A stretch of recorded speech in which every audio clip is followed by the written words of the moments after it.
mau bertanya Pak Puji. Sebelumnya mohon maaf, tadi dari materi yang dipaparkan tadi terkait dengan masalah sperma ini.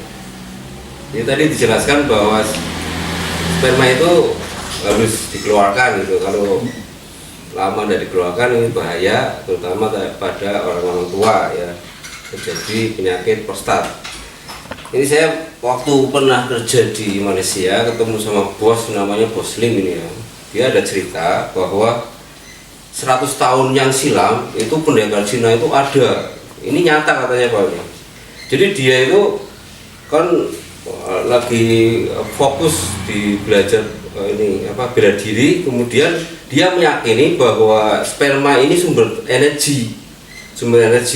Jadi dia tidak berpikir kewanitaan, tetapi dia dengan olah nafas yang fokus, kemudian belajar apapun bela diri, kemudian dia satukan dengan energi tadi, kemudian sampai tujuan tertentu itu bisa mukul tembok, wah itu bongkar, kemudian papan apapun bisa dipukul dengan. Nah ini bagaimana kaitannya dengan itu tadi, ketika dia tertahan kok bisa menjadi penyakit sperma prostat, tapi ketika dia fokus mengalihkan kepada energi yang sedang dilatihnya, kok bisa menghasilkan energi yang di luar kemampuan manusia. Ini mohon penjelasan dari kenyataan ini, karena dia bilang katanya ini bukti bukan cerita bohong. Terima kasih. Ya, Pak Puji, terkait dengan pemaparan yang sudah disampaikan, mungkin di sini kan tadi dijelaskan ada panas, ada dingin, ada lembab, ada kering, kan? Berarti ketika dibagi seperti itu kan berarti masing-masing punya karakteristik yang berbeda, yang itu menyebabkan dikatakan panas, dingin. Apakah untuk kondisi-kondisi yang disampaikan tadi itu sama seperti yang dijumpai di umum? Misalnya kalau panas berarti kalau kita kondisi panas berarti ketika kita megang rasanya mungkin kalau yang berlebihan bisa melepuh, misalnya air mendidih atau mungkin seperti apa, sampai masing-masing memberi karakter mungkin seperti apa, apakah sama atau tidak. Terus terkait dengan hukum berpasangan, berarti untuk mencapai dalam kondisi sehat itu sebenarnya kita cuman berusaha untuk sampai pada tahap dalam artian kondisi seimbang. Ketika kondisi seimbang berarti segala sesuatu terkontrol dengan baik, segala sesuatu berfungsi dengan baik lah. Dalam artian kan bagaimana kita tahu bahwa kita pada kondisi misalnya sedikit panas atau ekstrim panas atau lembab atau sedikit lembab atau mungkin kondisi-kondisi yang lainnya. Mohon penjelasannya Pak. Baik, jadi pertanyaan Pak Rosin bahwa ini memelihara dan membangun. Bahasanya kayak gini, ketika orang mencari uang, dia cukup menghidupi keluarganya, maka dia tabung. Ketika dia tabung, semakin banyak dia kaya, tabungannya banyak, dia bisa berbuat apa saja kan, melebihi, mau bangun rumah, mau apa dan sebagainya bisa. Bahasanya kayak gitu. Jadi ketika dia makan, kemudian menghasilkan nutrisi yang harusnya dibangun menjadi sperma, nah itu dibangun menjadi energi. Sehingga ketika dia berlatih yang keras untuk membangun energi itu, dia terbentuk energi itu. Tapi ingat bahwa secara fitrah, ini kalau secara fitrah itu akan keluar ketika sudah berlebih lewat mimpi biasanya. Nggak mungkin, nggak keluar nggak mungkin. Anak ketika akil balik apa? Lagi-lagi. Masa. Itu. Coba ketika kita nahan terus itu udah pada masanya titik jenuh. Itu udah nggak bisa kerja, nggak bisa mikir gitu. Itu harus terbuang. Itu. Nah, bisa jadi itu dibuang. Siapa yang tahu pendekar itu membuang? Nggak nikah ya ngerti.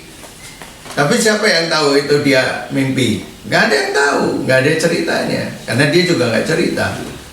bilangnya mau kalau dikeluarkan itu sayang gitu karena itu sumber Iya. energi. Nah kalau dia keluar lewat mimpi, Ya.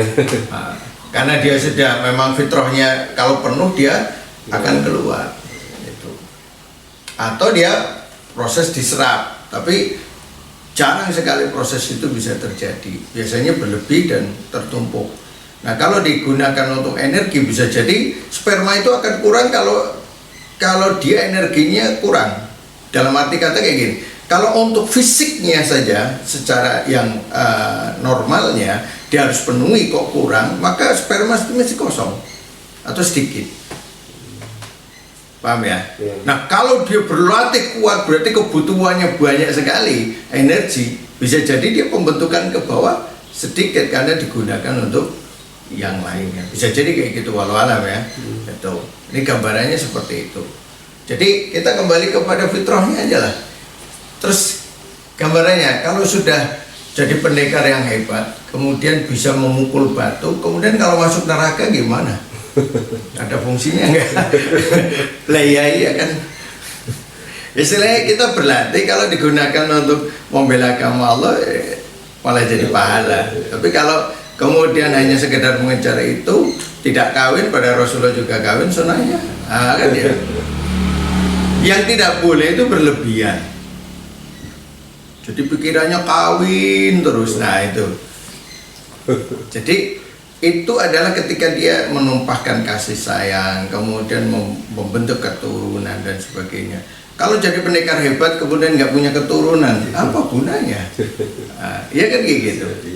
Nah itu gambarnya kayak gitu. Maka kita ambil yang jalur ini. Coba Umar Ali bin Abi Thalib, uninya kan besar banget lengannya, sekali nebas pokok kurma itu kan kayak pohon kelapa nih, sekali tebas berarti energinya besar. Dalam berperang dia bisa mendobrak pintu, kemudian bisa berapa musuh bisa sekali disikatnya. Kawin enggak? Ya malah isinya 4. Nah itu kan kayak gitu. Setelah Fatimah meninggal. Nah artinya itu nikah itu mengeluarkan sperma itu tidak menghalangi terbentuknya energi yang besar. Pendekar-pendekar muslim jangan dulu sama, dia pendekar yang hebat bisa ngangkat batu sampai 200 kilo, punya anak, punya keturunan gitu. Artinya ya rugi lah. Nah kalau sama-sama bisa menghasilkan energi besar, satu kawin satu enggak ya, kalau saya milih kawin. Atau Yusran nggak milih kawin. Tapi berkaitan dengan energi ini bisa ini enggak yang ketika difokuskan dimaksimalkan di tenaga dalam? Ya bisa. Tapi yang namanya tidak sunatullah pasti akan nimbul masalah.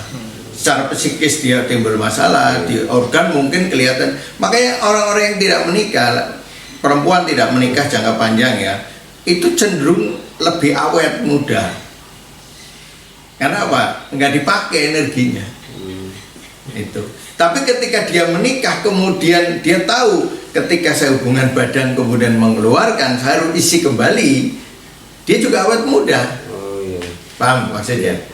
Tapi ini karena ini nggak dipakai, dia nggak perlu ngisi banyak-banyak. Saya ngisi gini nggak dipakai ya, akhirnya jadi wajahnya awet muda. Tapi ketika dia sudah menikah, dikeluarin, harus diisi yang imbang supaya awet muda. Yang masalah adalah ketika dipakai terus keluar tapi nggak diisi. Ya istrinya 4, kawin terus misalnya, giliran makanya kerupuk.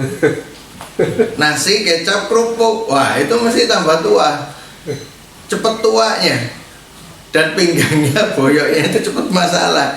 Makanya ya salah satu syaratnya juga energinya harus besar. Makan daging lah, masa istrinya lebih dari satu makanya kerupuk sama, makanya cuma cireng sama.